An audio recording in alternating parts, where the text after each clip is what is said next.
Jessica, no. Creo que hay alguien que está hablando, pero no sé si eh, alguno me puede confirmar si se escucha bien. Perfecto, Sí, listo. se le escucha bien. Perfecto, perfecto. Hola, mucho gusto. Mi nombre es Daniela Sato, yo soy abogada. Trabajo junto a la doctora Benítez. Nosotros nos encargamos de dar cursos, temas, cuestiones penales y obviamente además tenemos una defensoría virtual que llevamos casos de ejecución penal, de la etapa de ejecución penal. Presentamos muchos habeas corpus y demás para personas privadas de su libertad que no tienen la posibilidad económica de asistir, ya sea con otro letrado o bien porque prefieren y deciden y eligen ingresar por lo que es la defensoría virtual. Bueno, primero les quiero comentar, yo soy abogada, soy penalista, si bien hago otras ramas también, me dedico a penal básicamente. Estoy matriculada en Cava, en provincia de Buenos Aires, en San Martín, y próximamente me van a dar la fecha de jura para matricularme con la federal, para tener la federal, para obtener la federal. Estoy haciendo dos diplomaturas, una de Derecho Penitenciario y otra de Derecho Penal y Procesal Penal, y el cuatrimestre que viene empiezo con la maestría en la UBA.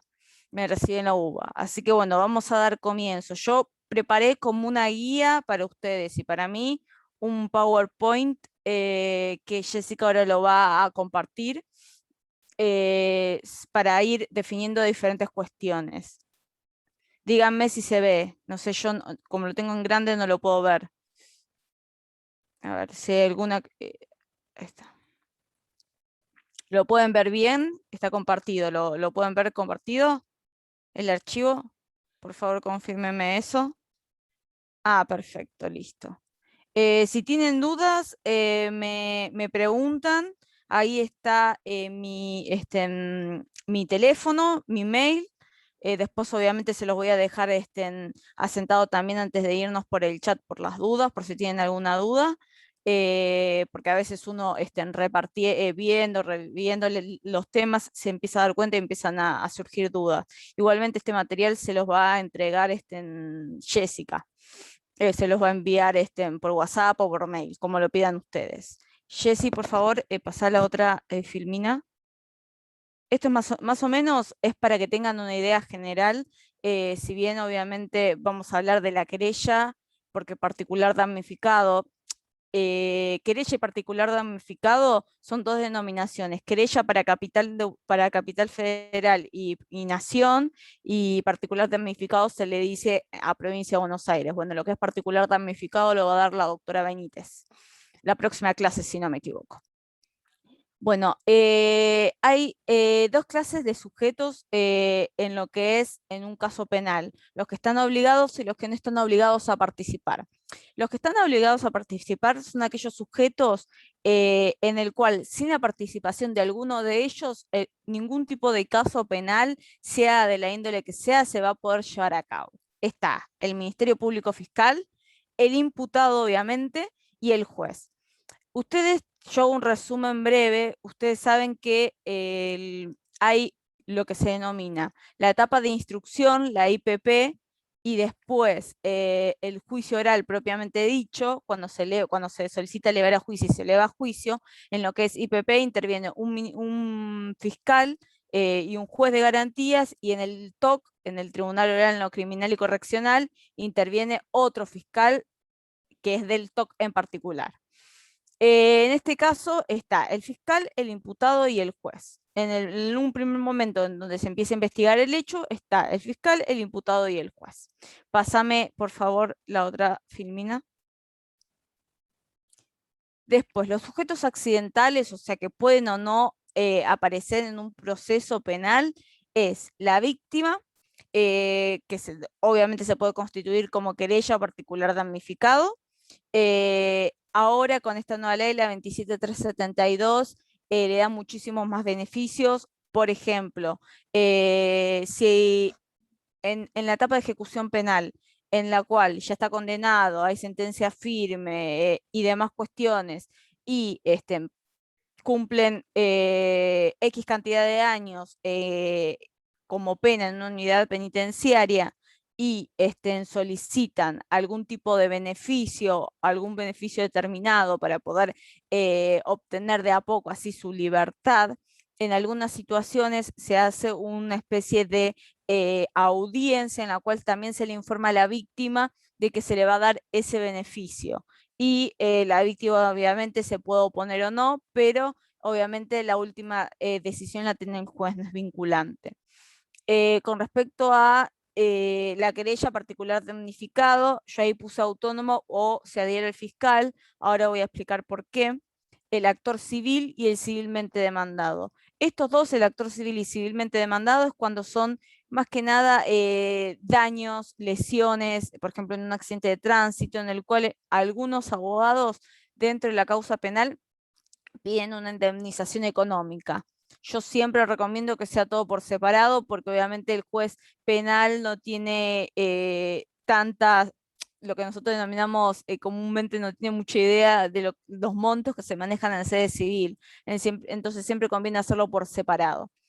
Lo que es la solicitud de indemnización económico, un resarcimiento económico y obviamente la causa penal propiamente dicha. Sí, Jessy. Figura de querella en cada nación. El concepto, ahí puse, querella es el medio por el que una persona inicia una acción penal y se vuelve parte del proceso. Tiene su origen en la palabra latina querella, que significa queja. Se podría decir que encuentra sus raíces en la acción popular del derecho romano. ¿Por qué explico esto? Porque en realidad siempre se llega a confundir lo que es la denuncia y la querella.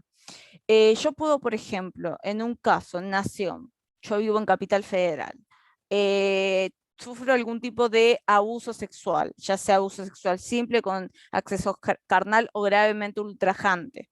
El acceso carnal es violación, el que se conoce comúnmente como violación. Obviamente yo hago la denuncia puede ir por tres vías, puede ser ante el fiscal, ante la policía o ante el fiscal obviamente de turno, ante la policía o ante el juez. Lo que se suele hacer muchas veces es lo que es, la denuncia puede ser oral o escrita. Oral obviamente es en forma verbal, como en la policía, que te dan una constancia.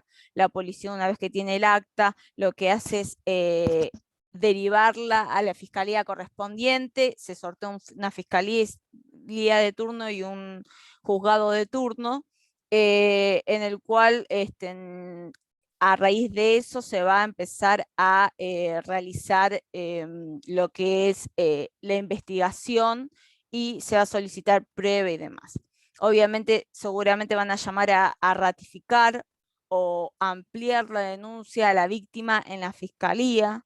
Y después está lo que es la denuncia, pero escrita, en el cual yo suelo recomendar. Es una denuncia en el cual yo cuento los hechos, por lo general cuando las denuncias se pueden hacer, ya sea en forma particular, ¿qué quiere decir esto? Que nosotros como damnificados podemos confeccionar un escrito en el cual explicamos qué es lo que pasó y demás cuestiones, cuáles fueron los hechos, qué pruebas tenemos y demás, como por derecho propio, o que la denuncia lo haga el escrito de denuncia penal lo haga un abogado. Siempre, obviamente, se recomienda que lo haga un abogado, porque nosotros como abogados no solamente solicitamos pruebas, solicitamos alguna medida cautelar de ser necesario. En ese momento también nos podemos constituir como querellantes si lo vemos viable el caso. Tengan en cuenta que al constituirse como víctima de algún tipo de delito, si solamente sos víctima y denuncias el hecho, porque obviamente tu deber y en realidad tu derecho en algunas situaciones y en otras tu deber es denunciarlo, lo que se suele hacer es constituirse en ese mismo momento como querellante. Pero ¿qué pasa? Puede ocurrir que archiven las actuaciones o puede ocurrir que sobresean al imputado y demás cuestiones. Entonces, si sos víctima y no te constituiste como querella, si se llega a archivar la causa o llegan a sobreseer al imputado, que en términos civiles y laborales sería como perder el juicio, entre comillas, obviamente eso se puede apelar y todo lo demás, pero supongamos que ya esas etapas culminaron. Como víctima, obviamente no cargas con las costas, pero si te constituís como querellante y llegás a perder, llegan a archivar las actuaciones o más que nada el imputado llegan a sobreseer, muchas veces cargas con las costas del proceso si es que el imputado se sintió tan ultrajado, engañado, se sintió tan mal con la situación que solicita incluso que obviamente le impongan las costas a la vencida. Eso puede ocurrir, de hecho ha ocurrido, no suele ser muy común y no se suele hablar mucho de esto, pero también hay que tener en cuenta a la hora de constituirse como querellante de estas cuestiones.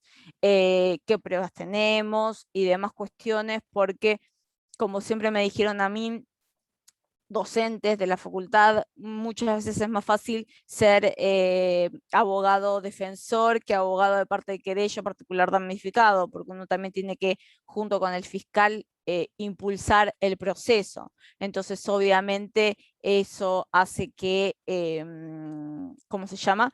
Que al tener que impulsar el proceso haya, digamos, más posibilidades de que sobresean o presenten no, la parte del imputado, el defensor oficial, el defensor particular, presenten nulidades. La realidad es que ustedes saben que tienen muchas garantías constitucionales los imputados, en el cual ante la duda siempre lo sobreseen, o ya sea porque lo consideran que hay falta de mérito, lo pueden sobreseer porque consideran que no hay delito, si lo sobreseen por falta de mérito, lo sobreseen, punto, queda por ejemplo en libertad, pero eso no implica que no se siga investigando cuando lo sobreseen por falta de mérito, que es falta de prueba, pueden seguir investigándolo y se debe atender a derecho. Así que tengan en cuenta eso a la hora de constituirse como querellante, que no es muy, que a veces, si bien, digamos, del lado de la víctima está perfecto porque vos impulsas el proceso, porque la realidad es que algunas fiscalías a veces duermen con las causas o no lo hacen correctamente o como uno quisiera, como parte, como siendo la persona víctima o damnificada del hecho, la realidad es que conviene tener en cuenta estos aspectos puntuales a la hora de comentarles. Yo siempre le comento a mis clientes que si me constituyo como querella y lo sobreseen al imputado y demás cuestiones, hay probabilidades que tengan que cargar con las costas del proceso, ya sea que intervinieron peritos, ya sea de que al abogado de la otra parte, obviamente si lo sobreseen y demás, y queda firme ese sobreseimiento, el imputado puede iniciar acciones por daños y perjuicios. Hay un montón de cosas que derivan de ella. Ahora bien, si uno se constituye como querella, gana el juicio, lo condenan, ya sean en suspensos, ya sea lo que sea, lo condenan a la persona, también uno puede pedir que se regulen honorarios y que estén a cargo de la vencida, lo que se dice de la vencida. Entonces ahí obviamente lo que se hace es saber si se traba embargos, se utilizan inhibiciones y otros tipos de medidas que son las medidas que por lo general también se utilizan en sede comercial, civil, laboral. Entonces tienen que tener en cuenta esas cuestiones fundamentales a la hora de constituirse como querellante, a ver qué pruebas tienen. Una vez que ustedes puedan ver el expediente, ojo, a veces puede pasar que no puedan, que la víctima decida constituirse como querellante, no ni bien hizo la denuncia, sino un poco después. Entonces yo lo que siempre recomiendo es que le hagan un escrito la víctima por derecho propio, autorizándolos a ustedes a ver el expediente y a que le den de alta por sistema, por PJN. Nosotros acá en Capital utilizamos el PJN. de cómo lo adhieren a ustedes al PJN con su número de quit. Ponen el número de quit @pjn.gov.ar y ese es el domicilio constituido.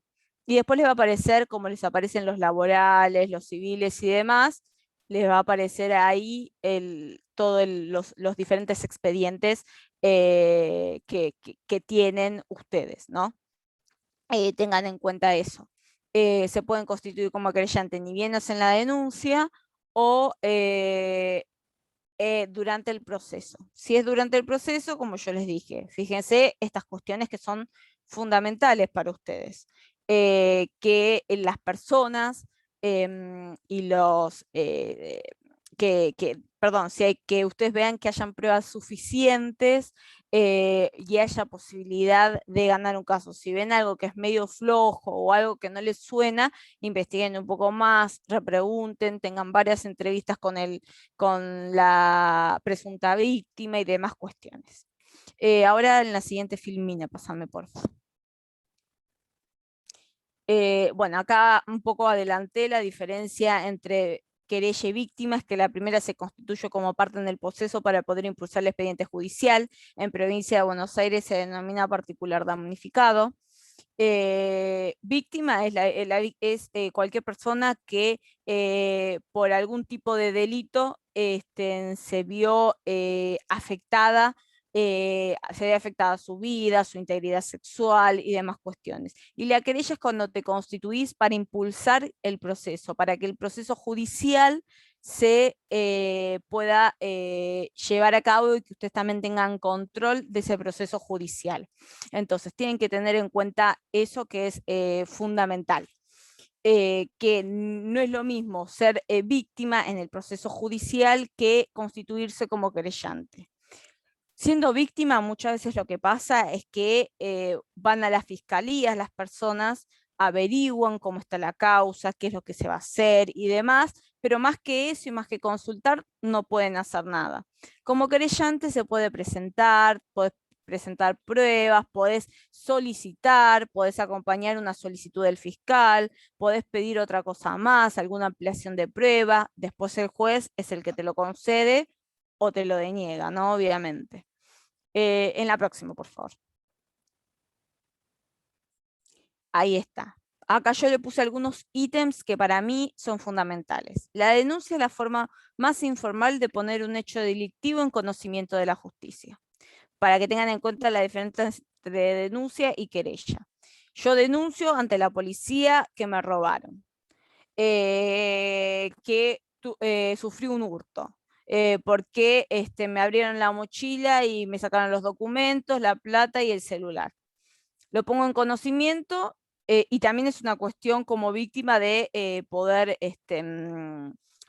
siempre yo lo que les recomiendo a las víctimas, por ejemplo, de estos delitos puntuales que son robos, hurtos, que hagan una denuncia en la policía. Obviamente no se van a constituir como querellantes, no se suelen constituir como querellantes, se suelen constituir como querellantes en delitos más graves, en el cual, por ejemplo, a raíz de un robo hubo un homicidio, hubo un femicidio, hubo un homicidio en ocasión de robo, abusos sexuales de las 3 diferentes tipos de abusos sexuales. Cuando hay este tipo de delitos o cuando sos víctima de trata de personas, tráfico de personas y demás cuestiones, delitos de esa índole, digamos, ¿no? Sino, por lo general, obviamente, ante un robo o un hurto, lo que se hace es, se denuncia ante la policía. ¿Por qué se denuncia ante la policía? Si tenés documentación celular, muchas veces utilizan tu celular, tus documentos para hacer compras, compras, por ejemplo, les doy un ejemplo, ahora que está Mercado Pago y esas facilidades por internet, entonces obviamente ustedes después con esa denuncia desconocen esas compras. También puede ser que utilicen el celular para cometer otro acto delictivo, que hacen, te roban el celular y llaman desde ahí para cometer un acto delictivo, extorsión y demás. Entonces obviamente, como ellos pueden descubrir, si se hace una investigación de dónde proviene, se van a dar con el paradero de ustedes. Entonces, obviamente, siempre conviene cuando hay documentación y celulares y cuestiones tecnológicas de por medio, hacer la denuncia ante la policía en forma verbal. La denuncia puede ser oral o escrita, la puede presentar un particular, como yo les dije. Si vas ante la policía es oral, obviamente, ellos te van a dar una copia de un acta, y obviamente lo más probable es que te llame un fiscal o la misma policía, o sí, o el fiscal a ratificar o ampliar la denuncia. Y esto obviamente no necesita abogado y demás, si no se constituye como querellante. Ahora, si vos te constituís como querellante, dice, la querella es la forma más formal de poner un hecho delictivo en conocimiento de la justicia. Vos ahí lo que haces es te constituís como querellante como parte del proceso para impulsar el expediente. Vos lo que haces es impulsar el expediente, haces que el expediente siga su curso, para atrás, porfa, siga su curso por una cuestión lógica y porque a vos tenés un interés y seguís un interés particular en el hecho en sí. Por eso siempre digo que no conviene constituirse como querellante por cualquier cosa. Tiene que haber fundamentos, tiene que ser algún tipo de delitos de los que nombré anteriormente, que haya pruebas. Si no hay pruebas, lo que pueden hacer muchas veces es obviamente primero hacer una investigación previa. La querella debe ir obligatoriamente firmada por letrado patrocinante. Obviamente, a diferencia de la denuncia, que la denuncia lo puede realizar un particular, la querella sí o sí tiene que estar firmada por un letrado patrocinante. O sea, no se pueden constituir como querellante una persona X que no tenga matrícula. O sea, siempre conviene que sea por letrado patrocinante. Ahora bien, puede haber casos en los cuales, por ejemplo, yo como soy abogada y sufro algún tipo de delito, un ejemplo, contra mi hija, contra mi marido, mi novio, lo que sea. Yo siempre recomiendo que aunque seamos letrados, podemos saber del tema, pero siempre solicitar a un colega de confianza que se constituya en todo caso como querellante, porque como ahí están metido lo que es la cuestión afectiva, es muy difícil a veces ser objetivos y darnos cuenta de que el proceso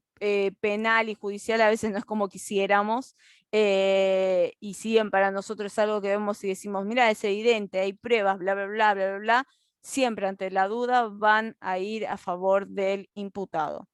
Hay delitos como calumnias e injurias que solo pueden ser perseguidos mediante la Constitución como querellante. Esto es así. ¿Qué quiere decir? Que los delitos de calumnias e injurias, en la cual, por ejemplo, lo ven muchas veces en la televisión, en la cual uno habla mal del otro, le dice esto, le dice el otro, la única forma de que las calumnias e injurias procedan es si vos te constituís como querellante. Vos no podés hacer la denuncia penal en la policía, la denuncia policial, y esperar que el fiscal impulse el expediente, porque esa es lo que se denomina acción privada, en el cual lo que a vos te interesa es, a vos solamente te interesa perseguir ese delito, no le interesa al Estado, como en los casos de abuso sexual, de robo, de homicidio, de femicidio o demás cuestiones. Ahora sí, en la próxima filmina que había adelantado, mitos sobre la figura del fiscal y la querella en un caso penal. ¿Por qué pongo esto? Porque muchas veces, y más cuando nosotros estudiamos en la facultad, pensábamos que la figura del fiscal era una figura en la cual trabajaba junto con la querella y que perseguía al imputado, básicamente, ¿no? Y le decía, y buscaba todas las pruebas para imputar a tal persona y demás. La realidad es que si bien muchas veces la querella, la fiscalía, en la mayoría de los casos, investiga el hecho y en muchos casos concuerda con la querella y puede llegar incluso a decirle en qué situación está o cómo se maneja tal o cual juzgado. La realidad es que si la fiscalía llega a la hora de solicitar el requerimiento de elevación a juicio y ve que no hay pruebas suficientes, va a solicitar el sobreseimiento. Lo que hace el fiscal también es investigar todo, realizar una investigación, obviamente impulsa el proceso como la querella, realiza una investigación previa, pero si después con todas esas pruebas se da cuenta que no hay fundamentos para elevarlo a juicio, no va a solicitar la elevación a juicio porque hay una víctima que le está llorando. Lo que va a solicitar y va a sugerir es el sobreseimiento. Entonces, en muchos delitos conviene que se presente como querellante. ¿Por qué? Porque si el fiscal, por ejemplo, que esto lo vamos a ver más adelante, pero lo voy adelantando, si el fiscal, por ejemplo, agarra y dice, bueno, este, con los elementos que tengo, con las pruebas aportadas y con las pruebas producidas, no hay elementos suficientes para considerar que hubo un hecho delictivo o que se le puede imputar tal delito a tal persona en particular, número de DNI tanto. Solicito el sobreseimiento. Vos como querella, obviamente no vas a estar de acuerdo, vos ponele que vos sepas que es esa persona, que la individualizaste y demás, bueno, vos vas a solicitar, vas a estar en contra de lo que te dice el fiscal y vas a solicitar que se eleve a juicio, vas a pedir, hacer un requerimiento de elevación a juicio y vas a solicitar que se eleve a juicio.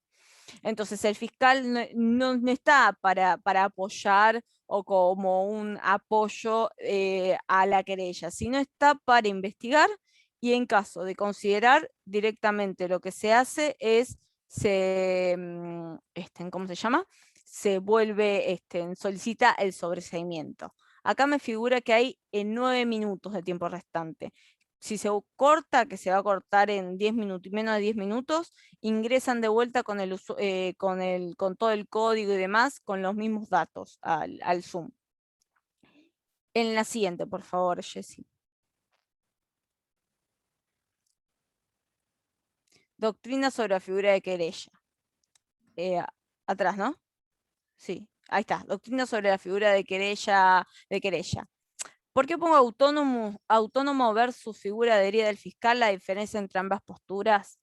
Porque la doctrina y los fallos han establecido y se han preguntado si la querella, la figura de querella, es autónoma al fiscal o es adherente al fiscal, a la figura del fiscal. ¿Por qué? Porque si es autónomo, puede producir prueba por separado del fiscal, puede solicitar la elevación a juicio, aunque el fiscal no lo solicite. En cambio, si está adherida al fiscal, esto implica que sí o sí, si el fiscal, por ejemplo, establece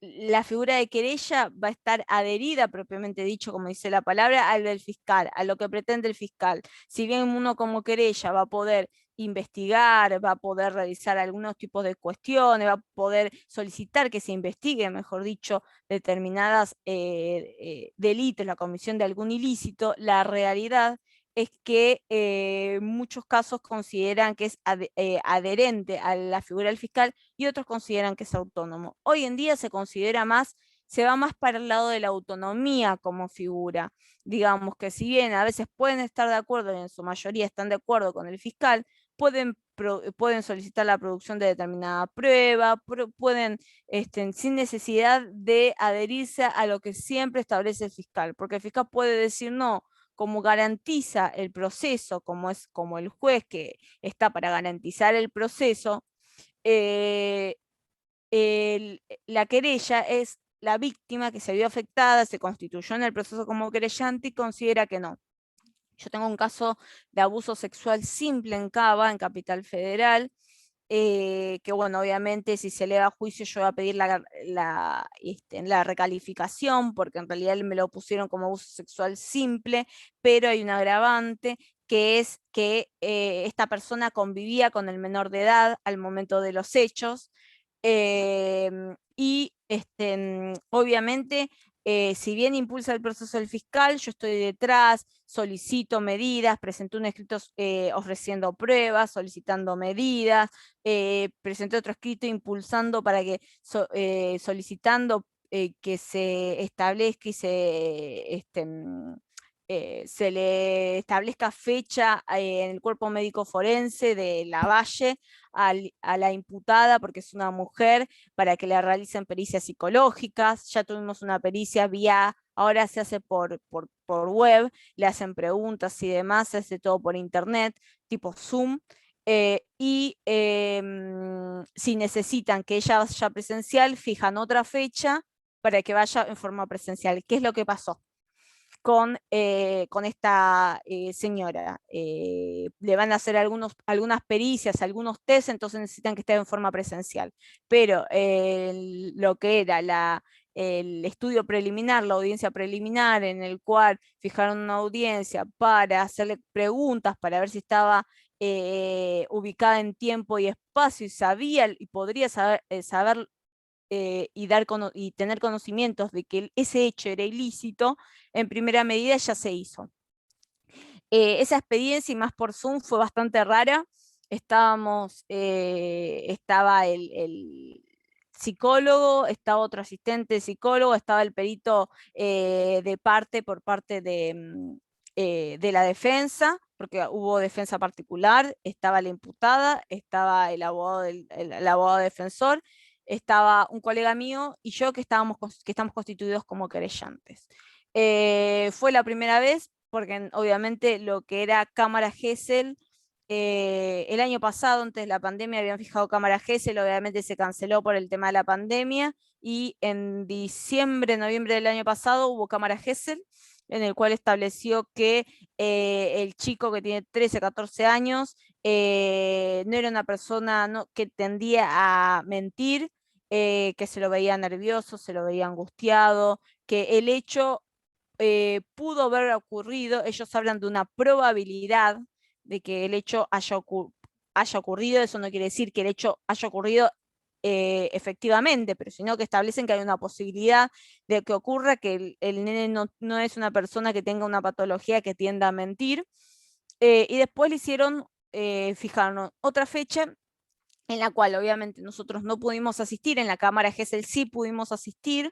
¿Por qué? Porque es una cámara Gesell, como ven en las películas, está el psicólogo, hay una mesa, está el nene, le hacen dibujar a veces no, hablan, dialogan, y está el vidrio, que el nene no ve nada, y estamos todos nosotros. Si tenemos alguna consulta, después el psicólogo viene, nos pregunta si tenemos alguna consulta para hacer, alguna pregunta, y listo. La realidad es que en esos casos conviene siempre poner también un perito de parte. Pero bueno, esta persona no tenía los recursos económicos como pagar un perito de parte, y bastante que, bueno, nada, se constituyó como querellante con un abogada particular.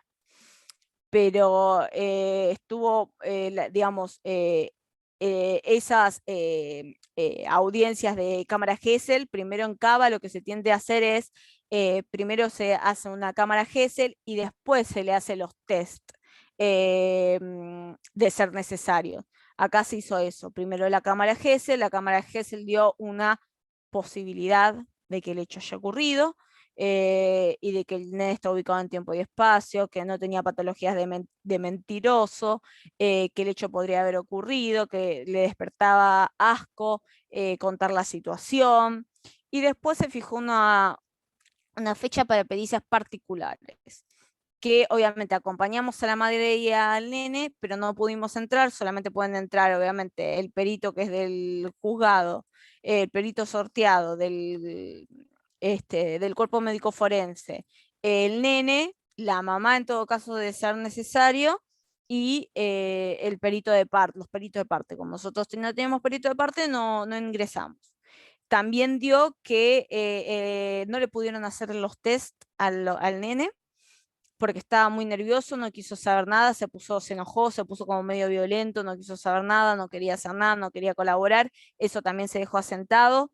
Tuvieron que llamar a la mamá porque se descompensó, varias veces no quiso asistir a la cámara Gesell, tuvimos que fijar una segunda fecha porque a último momento él quiso asistir, pero no quería asistir, no quería saber absolutamente nada con asistir a la cámara Gesell. Y acá pasó lo mismo, asistió a la pericia psicológica, pero lo que le pasó fue esto, que no le pudieron hacer unos test que ya estaban, le querían hacer y demás, porque se puso muy nervioso, se sintió atacado. Aparte, bueno, es un nene que uno lo ve y le agarra a veces como rabietas violentas, no quiere hablar del tema, le da asco, no le gusta mucho que salvo la madre, que lo abracen, lo toqueten y demás. Ahí en ese caso hubo un abuso sexual simple y también exhibiciones obscenas por parte de esta señora que tiene 60 y pico de años. Eso es lo que pasó con el nene. A raíz de eso, una vez que le hicieron la cámara Gesell, la pericia psicológica, y vio que había una certeza posible, en Capital primero se le hace eso al menor, en este caso de abuso, de un posible abuso, y después lo que se hizo fue fijar una fecha para la imputada en el proceso. Se manejan de esta forma. Primero se lo hacen al menor, le hacen todo lo que necesitan al menor, primero cámara Gesell y después una entrevista con un psicólogo, y depende de cómo da ese resultado, piden una pericia psicológica al imputado. Así es como manejan en Cava. Aclaro esto porque en provincia se maneja diferente. Es diferente el proceso de cómo se manejan. Y también depende de las jurisdicciones, porque cada jurisdicción tiene como su librito. Tenemos San Martín, San Isidro, Morón, Moreno, Zárate, se manejan completamente diferente dependiendo de la jurisdicción. Entonces siempre por eso recomiendo que tanto en